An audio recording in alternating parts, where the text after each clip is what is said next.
Good evening, I'm Amna Nawaz. And I'm Jeff Bennett. On the NewsHour tonight, Kamala Harris and Donald Trump make swings across multiple battleground states with only days left until voting ends. The diploma divide, how having a college degree is becoming one of the best predictors of which candidate voters support. And American volunteers fighting in Ukraine offer their views on the U.S. presidential election and how a Trump victory and potential cuts to military aid could affect the fight. The European countries can step up and try and fill those gaps, but in the end, that'll basically be the beginning of the death toll for Ukraine.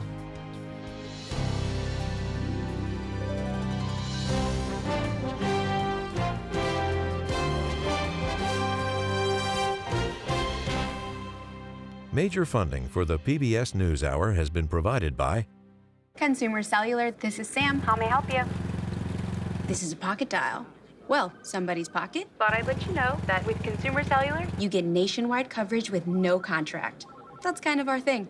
have a nice day.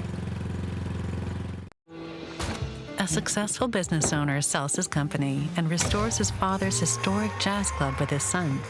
A Raymond James financial advisor gets to know you, your passions, and the way you bring people together. Life well planned. The Charles F. Kettering Foundation, working to advance inclusive democracies. Learn more at kettering.org. the Judy and Peter Bloom Kovler Foundation, upholding freedom by strengthening democracies at home and abroad.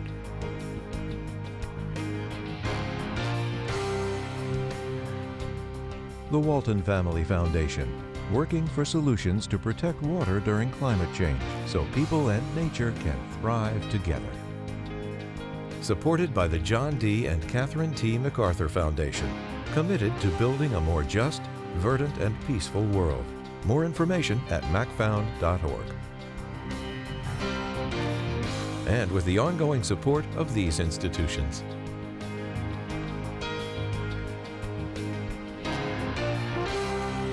This program was made possible by the Corporation for Public Broadcasting and by contributions to your PBS station from viewers like you. Thank you. Welcome to the NewsHour. The race for president ran through the Tar Heel State today. Vice President Kamala Harris and former President Donald Trump both rallied in North Carolina, one of the crucial swing states that could secure a victory in next week's election. In Rocky Mount, North Carolina, former President Donald Trump urged voters to send him back to the White House. This election is a choice between whether we'll have 4 more years, think of this, 4 more years of gross incompetence. Continuing to sow doubt about the security of the election. I'm hearing all sorts of stories. We're not going to have the result by Tuesday night. We spend all this money on computers. If you go back to paper ballots, and it's watermarked, you know, paper is now very sophisticated, believe it or not. In fact, the vast majority, over 97% of votes cast in this election will be recorded on paper, the head official in charge of U.S. cybersecurity and infrastructure told the NewsHour recently. First, got to remember, election infrastructure, the voting systems where Americans cast their ballots, not connected to the internet. So very difficult for somebody to hack into those voting machines. Secondly, over 97% paper ballots that voters can look at and verify themselves. Meanwhile, Vice President Kamala Harris made her case in North Carolina's capital of Raleigh. We have just 6 days left in one of the most consequential elections of our lifetime, and we have work to do. In Washington, D.C. last night, a crowd in the tens of thousands gathered to see Harris deliver her closing arguments on the White House Ellipse lawn, the same place Trump gave his infamous January 6th speech. We know who Donald Trump is. He is the person who stood at this very spot nearly 4 years ago and sent an armed mob to the United States Capitol to overturn the will of the people in a free and fair election. Harris painted Trump as a threat to democracy and vowed to represent all Americans. These United States of America, we are not a vessel for the schemes of wannabe dictators. The United States of America is the greatest idea humanity ever devised. A nation big enough to encompass all our dreams, strong enough to withstand any fracture or fissure between us, and fearless enough to imagine a future of possibilities. So, America, let us reach for that future. Trump made his closing arguments with a large rally at New York's Madison Square Garden last Sunday, an event later criticized for racist and sexist rhetoric throughout, including a comedian calling Puerto Rico a, quote, floating island of garbage. Trump responded to the criticism last night on Fox. They put a comedian in, which everybody does. You throw comedians in. You don't vet them and go crazy. It's nobody's fault. But somebody said some bad things. President Biden also weighed in on a Zoom call with Latino supporters last night. The only garbage I see floating out there is his supporters. His demonization of Latinos is unconscionable, and it's un-American. Later clarifying he was referring to the comedian's rhetoric, not Trump voters. Today, Harris distanced herself from his remarks. First of all, he clarified his comments, but let me be clear, I strongly disagree with any criticism of people based on who they vote for. And as President of the United States, I will be a president for all Americans, whether you vote for me or not. A running mate, Governor Tim Walz, echoed that message in Charlotte, North Carolina. We can choose a path that includes everyone, that is hopeful, that it adheres to the American values, or we can get dark, negative, and sink into a place that's all about one person, Donald Trump. That's the choice. But the Trump campaign pounced, with Senator J.D. Vance saying Harris and Biden should be ashamed of themselves. That, too, comes in the context of a pattern of coarse and insulting language from Trump. Joe Biden became mentally impaired. Kamala was born that way. We can't stand you. You're a vice president.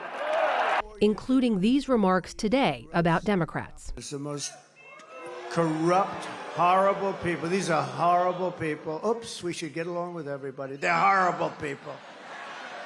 With less than a week of campaigning left, both candidates will travel to Wisconsin tonight. Harris will speak to supporters in Madison, while Trump rallies in Green Bay. While all eyes are on the presidential race, there are also several key down-ballot races that will determine the balance of power in Congress. Republicans in the House hold a razor-thin majority, but Democrats are honing in on a handful of races to help them win back the lower chamber. Lisa Desjardins has been following this all closely and joins us now. So, Lisa, set the table for us in the House. What do Democrats need to do to win control? Let's take a look. Here is that razor-thin majority you were talking about. Right now, Republicans control 221 seats in the House of Representatives to Democrats controlling 214. That includes current vacancies. Now, both parties believe that due to redistricting and court battles that have happened since the last election, Republicans are poised to automatically pick up a net of 1 seat. So let's color that in. Given all of that, what do Democrats have to do to answer your question? They need to flip on net 5 seats across the country to regain control of the House. Well, how difficult will it be for Democrats to do that, Lisa? Right. Let's take a look here. This is what Cook Political Report, how they look at the map, of course, with our good Amy Walter. So I said they need to pick up 5 seats across the country. Let's start out with this likely flip. The Cook Political Report believes a seat in New York is likely to move from Republican to Democrat. So if that happens, Democrats would just need to pick up 4 seats everywhere else. Where would they do that? The toss-up races favor Democrats. Right now, 14 vulnerable Republicans are in toss-up races. It could go either way, compared with 11 Democrats. That's something Democrats feel very good about. However, if there is kind of a red wave, if there is Trump momentum at the top of the ticket, as you were talking about, then these other Democrats who are in slightly safer seats, they could be affected. This is what Republicans hope for, to convert these sort of harder to get seats in this election in order to keep the House. So, Lisa, take us into a little bit more detail here. Where is it that Republicans are most vulnerable? Right. This is where it gets very interesting. We've reported on this before, but a reminder that some of these seats, in fact, the biggest bulk of vulnerable Republicans are in Democratic states. 5 races in California, Republicans. 4 races in New York, vulnerable Republicans. So that's 9 seats right there, remember. Democrats just want to flip 4 at this point. So of these 9, something else that's important about them, 8 of them are in districts that Joe Biden won. These are Republicans kind of running against the wind, trying to outrun kind of their district and get some split ticket voters. I want to look at one of these districts in particular. This is New York's 4th district. Where is it? Hello, Long Island. Right there, Nassau County. This is a rematch between current Congressman Anthony D'Esposito, the Republican, he's a former police detective, against Laura Gillen, attorney, also a former town supervisor. This is a place where Democrats think abortion is bolstering their chances, and this came up prominently in their debate. Laura Gillen talked about her personal story where she had a fetus die in her 2nd trimester. She told that story during the debate. I needed to have a procedure called a D&E. And that procedure saved my life. We must protect reproductive freedom in this country. It is not a state's right, it's a human right. D'Esposito says he opposes a national ban and that he has been misconstrued as extreme. He talked in particular about something that's been in ads in the district, his position that a physician should have to attempt to give life-saving care to a fetus or baby that survives an abortion. He says that that, too, has been misconstrued. The law says that the doctor has to provide every bit of medical care to that living baby that was just born. If the care isn't provided to keep it alive, then yes, the doctor would be responsible. That doesn't seem to me as extremism. It seems to me that that's common sense. One more note about this race. There was a bombshell report that D'Esposito paid and hired his mistress to work in his congressional office. He has not denied that, but he has said he did nothing wrong. So, Lisa, what about Democrats? Where are Democrats potentially in trouble? There are absolutely vulnerable Democrats, and a lot of them in swing states. 2 races in Pennsylvania, 2 in Michigan, also Democrats on defense in Maine, Virginia, Colorado, all over the map. Let's look at one particular race here. This is Pennsylvania's 7th district. Look at that. It's a swing area. Susan Wild's been in office there since 2018. Ryan McKenzie, rising Republican star, challenging her. Now, in their debate, abortion did come up, but the economy is a bigger issue here. In their debate, these 2 went back and forth over who's to blame for cost of living issues right now. Is it the Biden administration or is it corporate America? Susan Wild has voted for every single plank of Bidenomics. That massive overspending in Washington, D.C. is what has caused the inflation and the high prices that we are all struggling with. And so we need to rein in that wasteful spending in Washington, D.C., and that's something that I would do if elected to Congress. I do my own grocery shopping. I pump my own gas. I'm very aware of prices, and although I'm happy that gas prices seem to be coming down, believe me, I understand what people have been going through. People at the top, the 1%, they're doing just fine. So we've got to make sure that we are cracking down on corporations that are price gouging.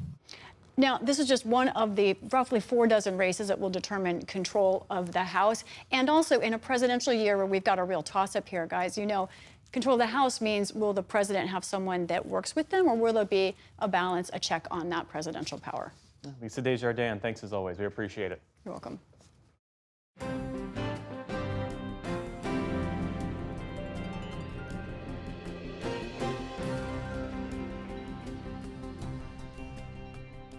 And we start the day's other headlines in Spain, where at least 95 people have been killed in catastrophic flash floods.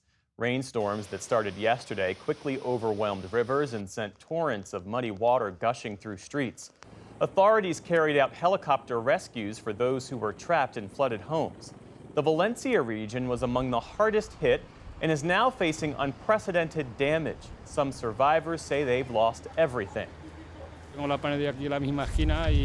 own the bakery on the corner, and with 8 feet of water, I had to escape through a window when the water started coming up to my shoulders.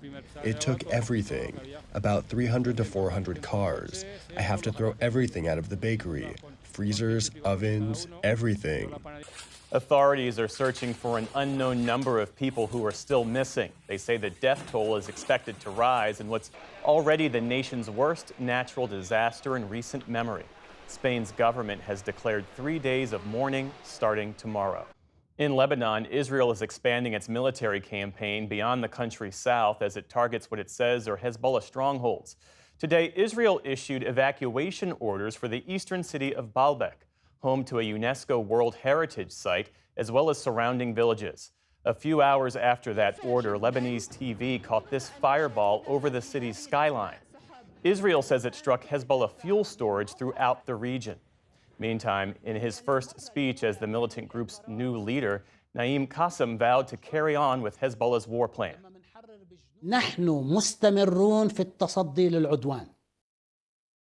We will continue to confront the aggression.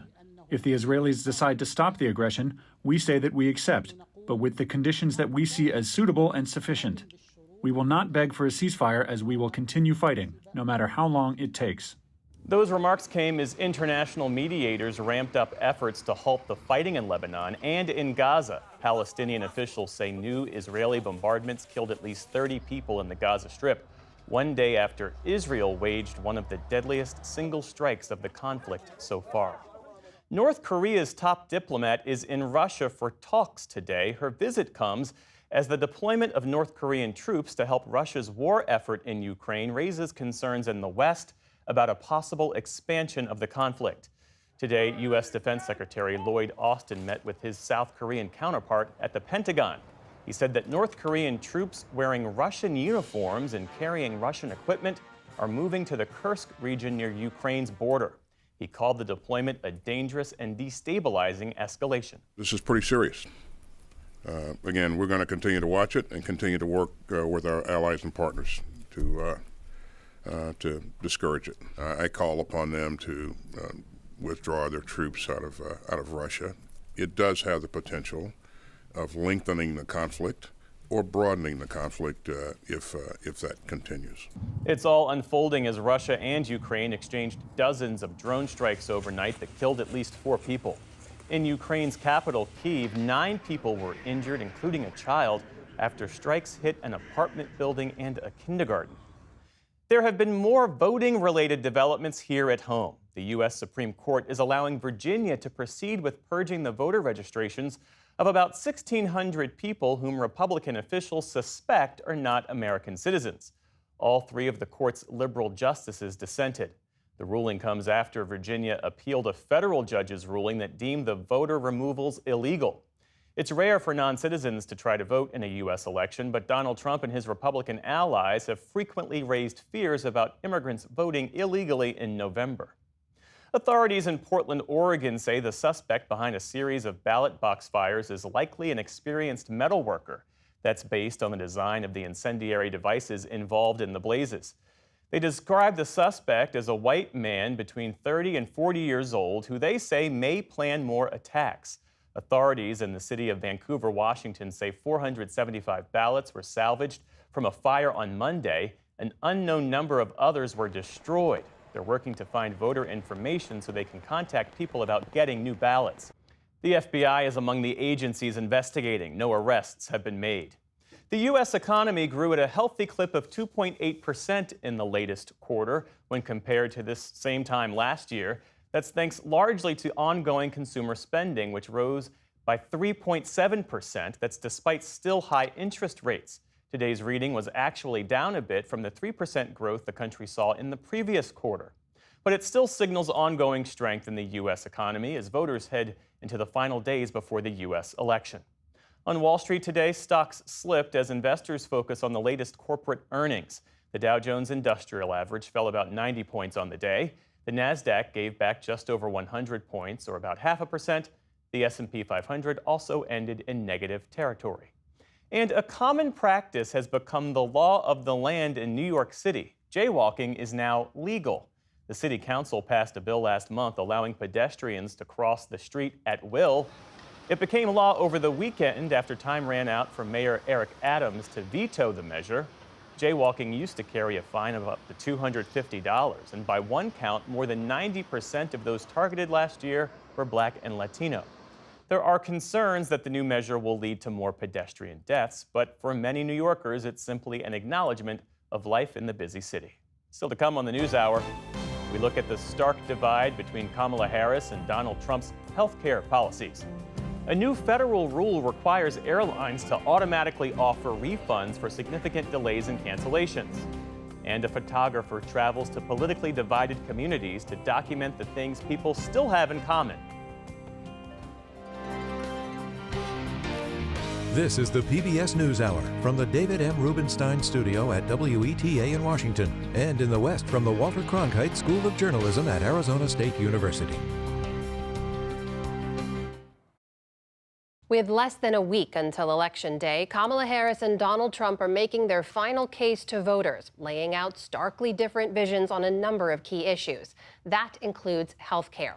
Our White House correspondent Laura Brown-Lopez has been covering this as part of our ongoing deep dive into the candidates' promises and policies this election. Good to see you, Laura. Good to be here. So you reported recently about the candidates' approach on abortion access and reproductive rights. There's a lot more to talk about broader with health care policy. So let's start with Vice President Harris. What are her key plans on health care?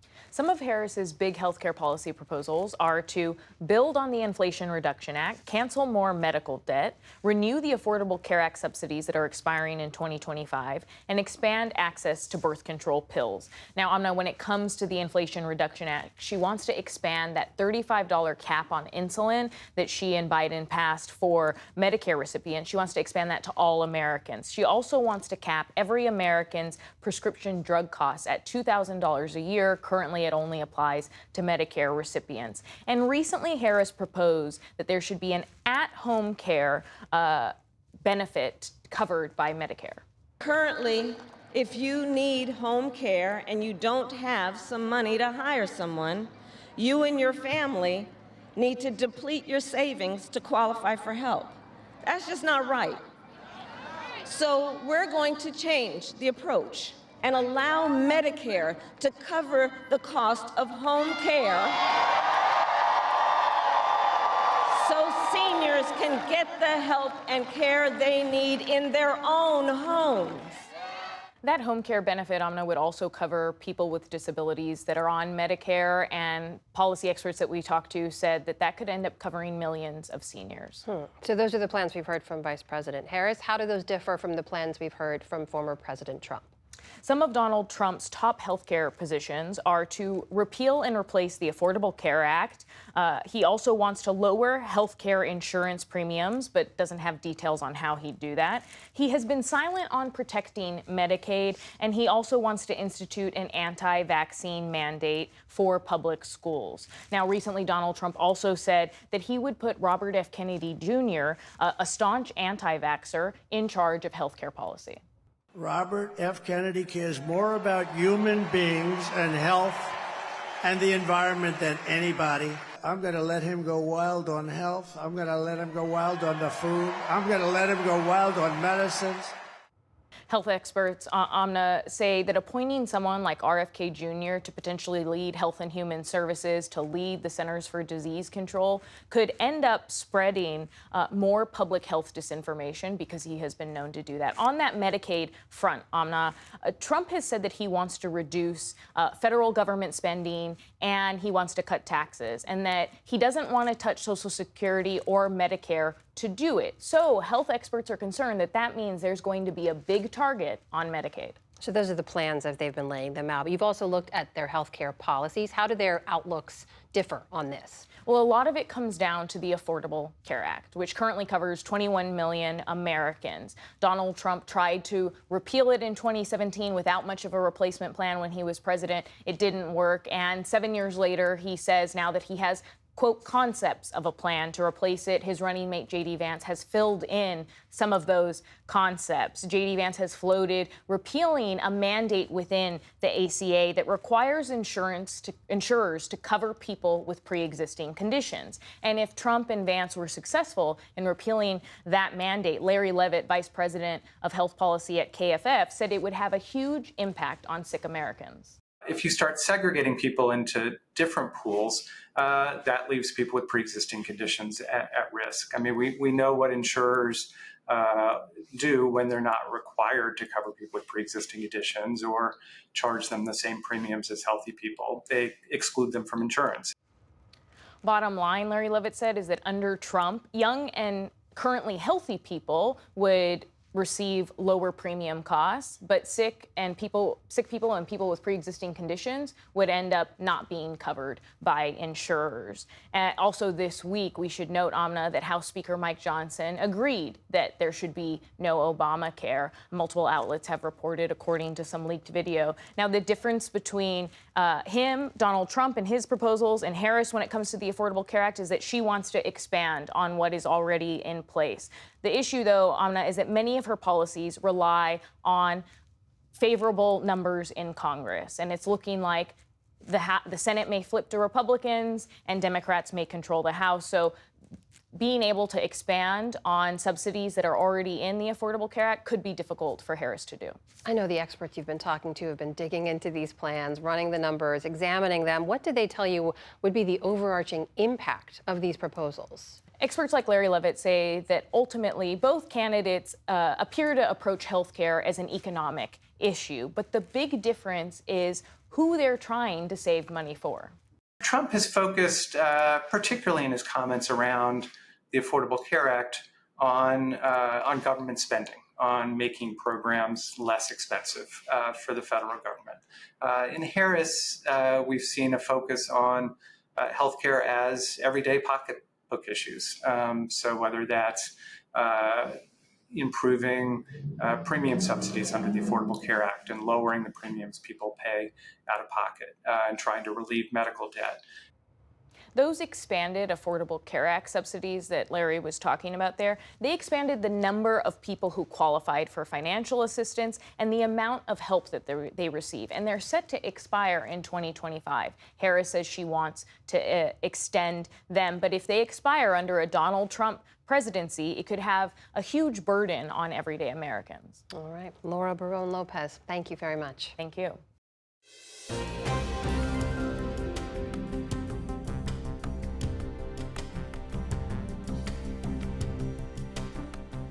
Americans are divided in many ways, including based on their education backgrounds. That's especially true in this presidential election. A recent PBS News NPR Marist poll found that Donald Trump is leading among voters without a college degree by 10 percentage points. Kamala Harris is leading with college graduates by 21 points. To explore this so-called diploma divide, Judy Woodruff visited two neighboring but very different counties in Michigan, where both candidates have repeatedly made their case as this year's campaign nears the end. It's part of her ongoing series, America at a Crossroads. Do you still consider yourself a Democrat? I do now. Yeah. Oh, good. Diane Doyle Smith has spent much of this campaign season canvassing door to door to try to boost the Democratic turnout near her home in Novi, Michigan, less than 30 miles northwest of downtown Detroit. I was a Republican for many, many years. I never voted for Clinton or Obama. Despite her voting record and the fact she lives in Oakland County, a once reliably Republican stronghold, Smith is now the vice chair of her local Democrats club. When Donald Trump got the nomination in 2015, I did not want him to be our candidate. After he won, I cried for probably 2 days. And then I looked online for our local Democratic club, and I went to the next meeting. When you realized he was running again for president, what was your thinking? Shock, dismay, disbelief that they would choose him. I just still can't get over it, especially after January 6th. Smith, now retired, worked in sales and studied criminology in college. But a short drive away, just across the county line in Macomb County, political momentum has shifted in the opposite direction. A small group supporting auto workers for Trump gathered outside the Stellantis assembly plant in Sterling Heights. Gave us tax cuts, gave us prison reform. People were just, it was all better all around. Inflation was at an all-time low. Chris Vitale works for Stellantis and is a member of Auto Workers for Trump. He was born and raised in this historically blue county and still lives there with his wife and 3 children. I feel more like the Democrat Party has left me, not that I've left them. He points to policies that he says have hurt the auto industry. Michigan has lost more than 1/3 of those jobs since 1990, in part because of trade policies like NAFTA, increasing automation, and companies moving factories to non-unionized plants in the South and overseas. They don't realize how much they damage our employers with the regulations and the mandates and the uncompetitive position that we're forced into. That message has resonated with Michigan auto workers who have historically voted for Democrats. Macomb County, home to many union and blue-collar workers, has been seen as a political barometer that's flipped Republican at the top of the ticket amid economic downturns. Trump becomes a different type of president in the fact that he recognizes the strategic importance of manufacturing. He sees that this is the greatest way you turn a commodity into something that's got more value. There's a great importance of manufacturing. Actually, putting the pandemic and global economic downturn aside, manufacturing jobs under former President Trump and President Biden followed a similar pattern. Growth in the first 2 years in office, followed by losses in the 3rd year. But there's another reason why these 2 neighboring counties vote so differently: education. In Oakland County, where Democrats won decisively in the last 2 presidential elections, 51% of adults have a college degree, while next door in Macomb County, it's 27%. And Macomb went decisively for Donald Trump in those same 2 elections. It's a phenomenon playing out across the country, a contrast with the class and income divisions that define political parties for much of the 20th century. Well, it's been the biggest change in American politics over the last few decades, as college-educated voters moving toward the Democrats and those without college education moving toward the Republicans. Matt Grossman is a professor of political science at Michigan State University and co-author of a new book, Polarized by Degrees: How the Diploma Divide and the Culture War Transformed American Politics. The college-educated voters used to have a very small proportion of the population, not enough to really make up a voting constituency, and now they have. They also dominate our social and cultural institutions. They dominate the media, academia, nonprofit world, and even the corporate world. And it's reflected not just in voting, but in pretty much everything we see around us in the culture war kind of inflaming our society. The number of Americans with 4-year college degrees has increased dramatically. In 1960, less than 8% of American adults held college degrees. By the last couple of years, that had grown to over 37%. But whom they're voting for has changed.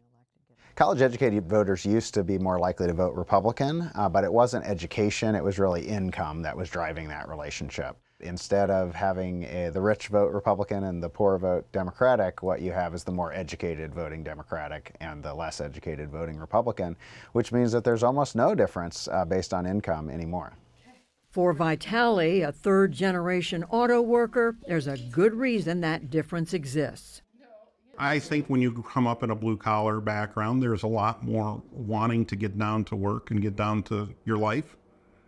And that when you are a little more removed from that it's more like, well, let's go up to university and we'll have a party for 4 years on Dad's dime.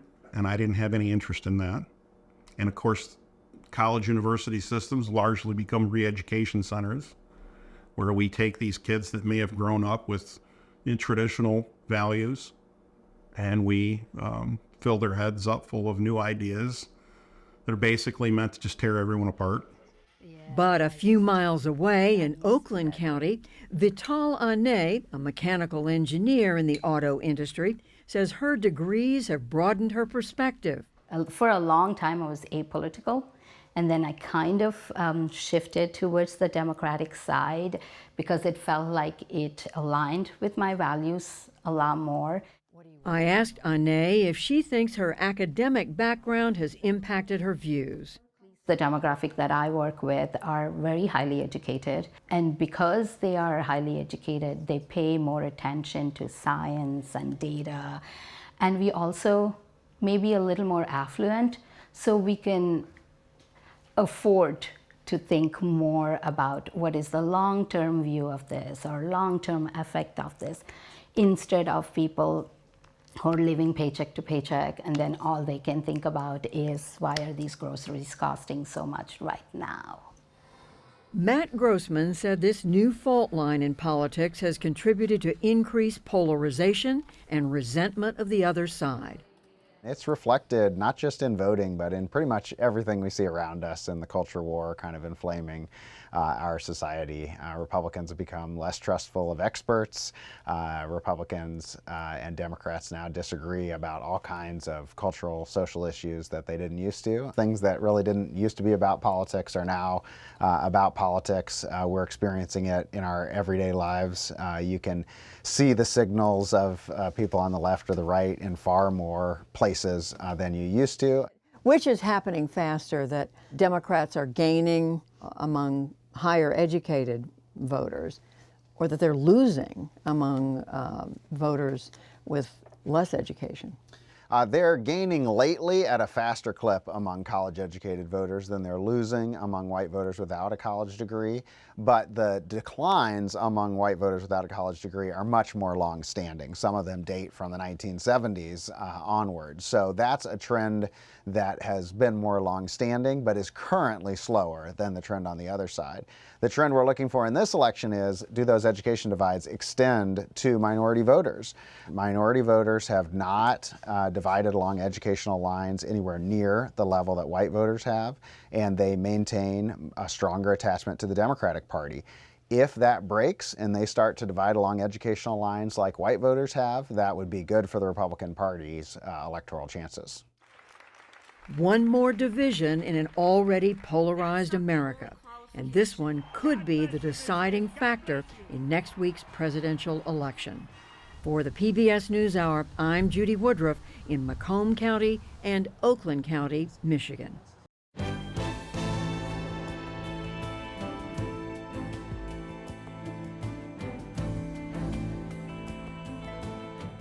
Just weeks before the holiday travel season kicks into gear, new airline refund rules have gone into effect across the country. They can mean big changes for when and how tens of millions of Americans get paid back for things like flight delays or mishandled baggage. They also put an end to some haggling, communication breakdowns, and all-around frustration for passengers. To help walk us through them, we're joined now by Brian Kelly, founder of The Points Guy. That's a popular travel website. Thanks for being with us. Thanks for having me. So, Brian, these rules were first announced by the Biden administration back in April because previously airlines set their own policies when it came to delayed flights or flight cancellations. Help us understand the changes. Yeah, these changes are great for consumers because they give clarity on exactly when you can get a full refund. Now, what's been happening is airlines have been giving vouchers to consumers instead of refunds. Now the regulation states that consumers are owed a refund to their original form of payment if a flight is delayed, whether 3 hours or more domestically or 6 hours or more internationally, or if the flight is canceled for any reason by the carrier. So, cash is king. So this is definitely a win for consumers because getting the refund is much better than a voucher that will eventually expire. And these are automatic refunds. These are supposed to be automatic if you choose not to be reaccommodated. Now, most airlines in their website will give you the option to take the next flight or different routes. If you choose not to do that and say, hey, look, I'm just going to nix this trip, you should automatically get it within 7 business days. If you don't see that, then it's time to request it from the airline. And if they don't provide it, you can file a DOT complaint, but hopefully automatic. And what are the rules around mishandled baggage and situations like where you pay for Wi-Fi on the plane and it doesn't work? Yeah, the new rules that were put into place were meant to protect consumers whenever they paid for extras, which are becoming more and more common, like seat upgrades or checked baggage. If that checked baggage does not show up within 12 hours domestically, you get that baggage fee refunded. In the past, it was up to the airlines to decide if they wanted to do that. Now, this is in addition to compensation if the airline loses your bag. Every airline has different policies on what they'll reimburse for missing luggage. And I'll also note, always check with your credit card company too, because many of them will reimburse you for those missing bags. But if the Wi-Fi didn't work, or if the airline changes your flight and adds extra connections, which happens a lot, you don't have to accept them. If you booked a nonstop flight and they try to change it, you are owed a full refund, which is great news. How have the airlines responded to these new rules? Well, there was a lot of grumbling. I thought the airlines might try to protest the new rules because there's a lot of that has to go into this. But so far, we haven't seen that. My professional opinion is that the airlines are waiting to see what happens on Election Day, because if there is a change in administration, I expect there will be some heavy lobbying to either water down or get rid of these new regulations altogether, which is in the purview of whoever runs the DOT come next year. And Brian, while we have you here, I want to ask you about something else, because last month the Transportation Department opened an investigation into airline loyalty programs, looking into problems with devaluing earned points and some hidden fees. Why are airlines making it harder to accrue and use loyalty points? Well, interestingly, airlines are actually making it easier to earn points. There's more credit card offers than ever before. The issue comes with redeeming points. Specifically, the big four U.S. airlines have continued to increase the amount of miles needed, where it can be very confusing for consumers. What are these miles actually worth? So the DOT is currently in an investigation and fact-finding mission, and they potentially could come out with new regulations that would mandate the airlines to post minimum values that the average consumer could expect to get from their frequent flyer mile programs, and also make them give notice for any big changes to the programs and not just be able to change them at will at any given time, which is how it is today. Ryan Kelly, the points guy himself, founder of the popular travel website. Thanks for being with us. Thanks for having me.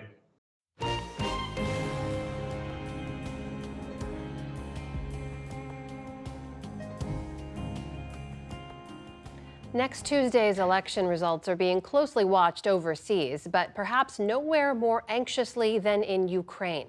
Vice President Harris has promised to continue supporting Ukraine if she wins, while former President Trump has ridiculed the billions of dollars in military aid the U.S. has sent to Ukraine and says he could negotiate an immediate end to the conflict. Special correspondent Jack Hewson traveled to the frontline town of Kharkiv in the eastern Donbass region to meet with American volunteer fighters considering whom to vote for and what their votes might mean for the war. My name is Zachary James. I spent 4 years in the U.S. Army, where I deployed to Afghanistan 3 times, and I've been fighting in Ukraine since March of 2022. James and a squad of international fighters gave us access to talk to them about the nature of the war and how it may be affected by the US election. Like all parties to this conflict, they're being forced to adapt to drone warfare, and today is test day. So, this is just a field we use as a range. Drone headsets and control pads are increasingly superseding machine guns and artillery in this war. We're going for full tank. At this range, just a few miles from the front line, they're testing a kamikaze drone.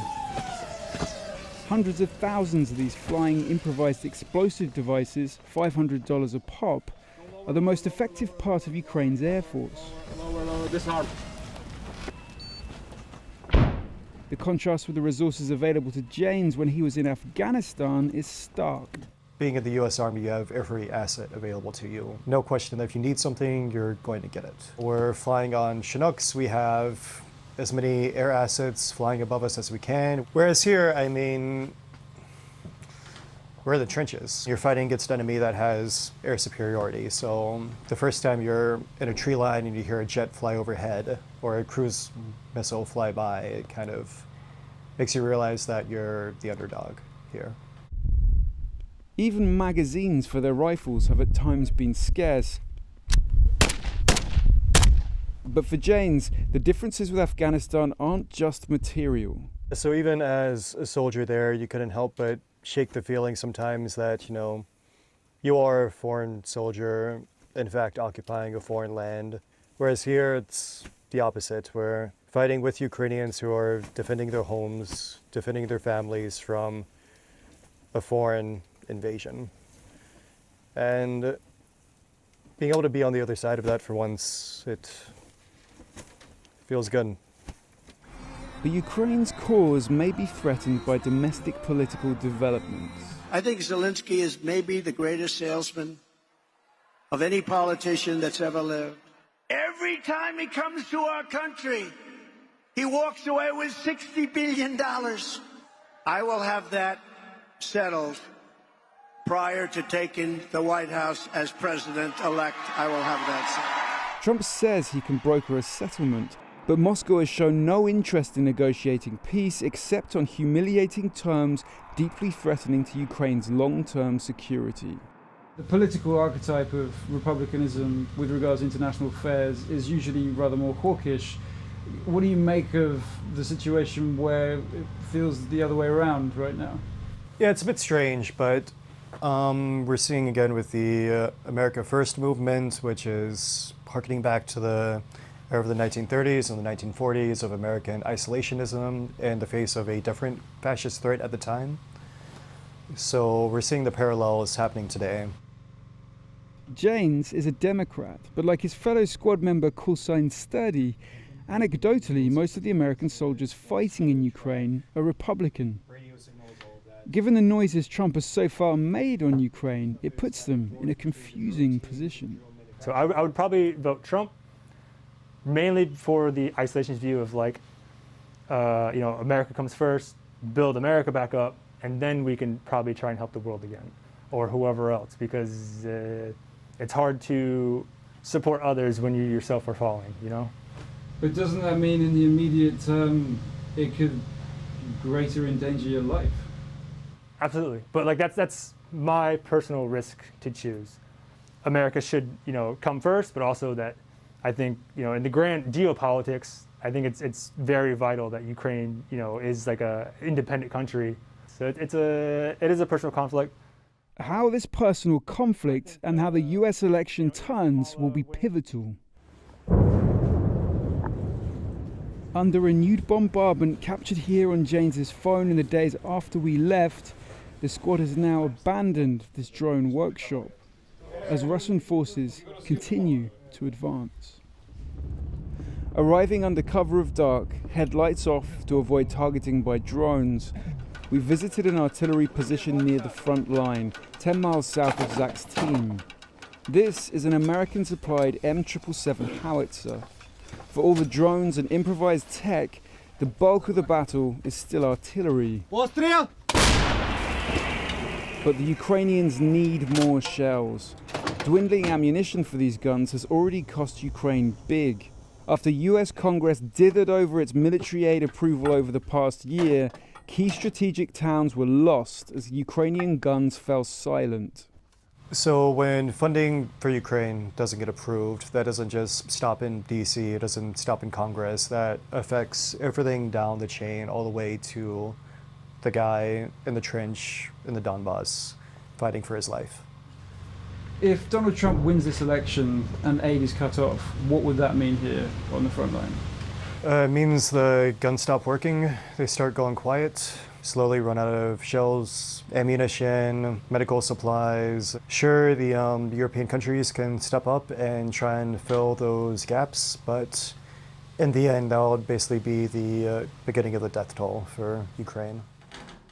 No one knows for sure what Trump will do if elected, but as the sun sets on November 5th, Ukraine's defenders will have a sleepless night ahead of them as they wait for the results on which their survival may depend. For the PBS NewsHour, I'm Jack Hewson in Kharkiv, Ukraine.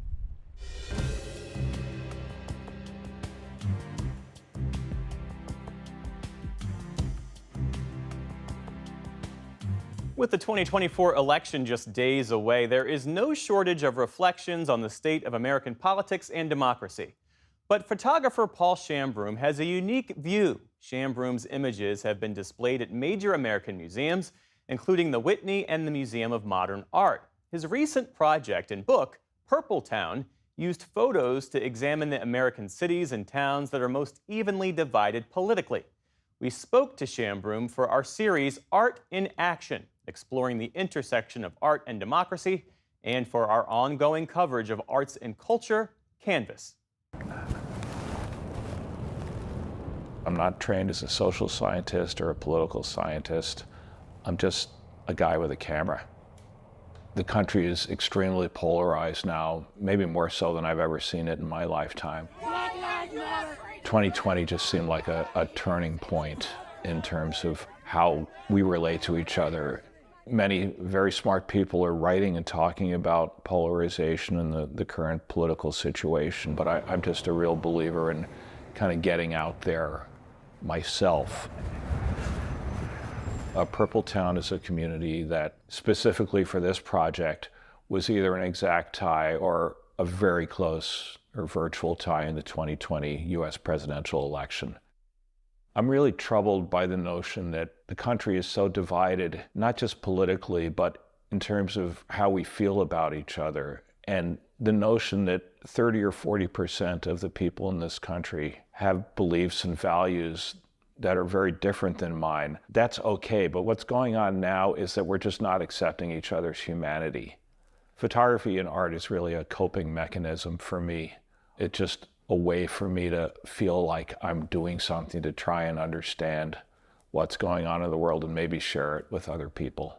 I would look for places where people were gathering, whether it was an outdoor cafe or eating establishment or football games. If you're in a small community that's split down the middle, there's a good chance that your kids go to school together, you may work together, you may go to church together or shop in the same stores. And so I really wanted to see how that played out, to see if there really is a difference that is visible and noticeable. I wasn't going into these places attempting to come up with some kind of definitive portrait of the community. It was more as if I had dropped in from outer space and didn't know anything, it didn't know anybody, and I just walked around.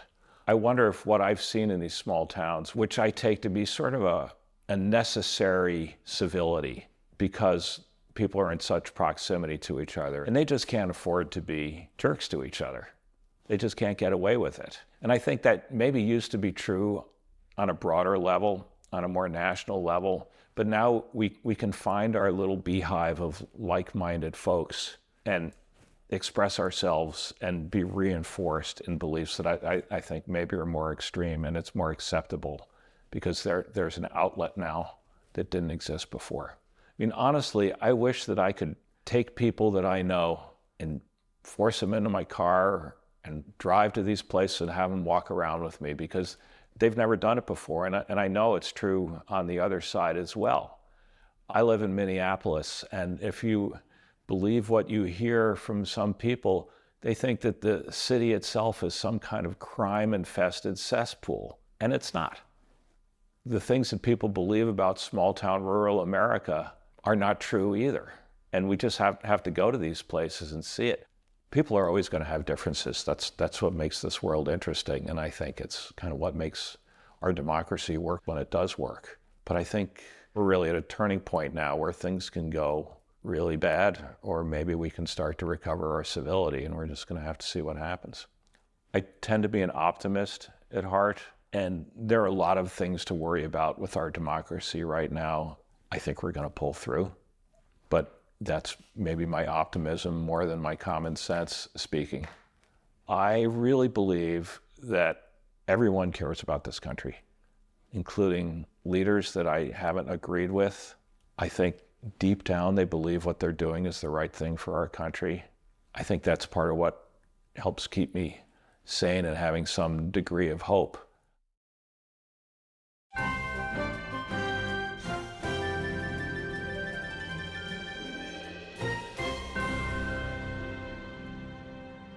And that is the NewsHour for tonight. I'm Amna Nawaz. And I'm Jeff Bennett. For all of us here at the PBS NewsHour, thanks for spending part of your evening with us.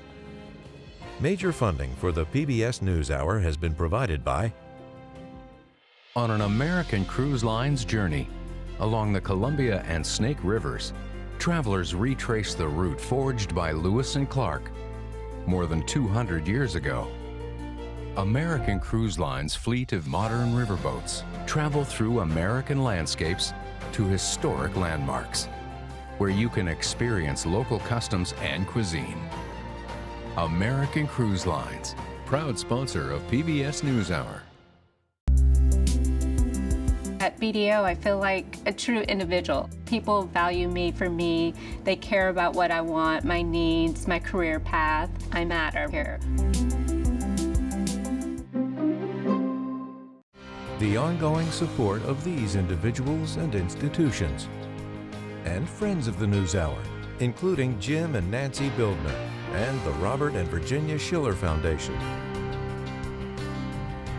The Ford Foundation, working with visionaries on the front lines of social change worldwide. Funding for America at a Crossroads was provided by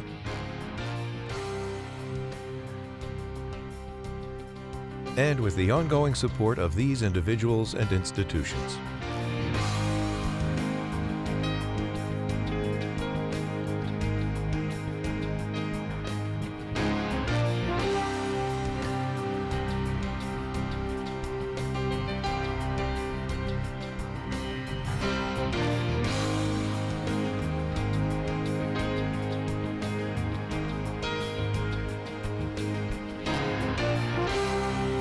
This program was made possible by the Corporation for Public Broadcasting and by contributions to your PBS station from viewers like you. Thank you. The final night of an extraordinary campaign. Will voters send Donald Trump back to the White House? We stand on the verge of the 4 greatest years. Or will Kamala Harris make history? A PBS News Special, Election 2024, Tuesday, November 5th at 7 p.m. Eastern, 6 Central.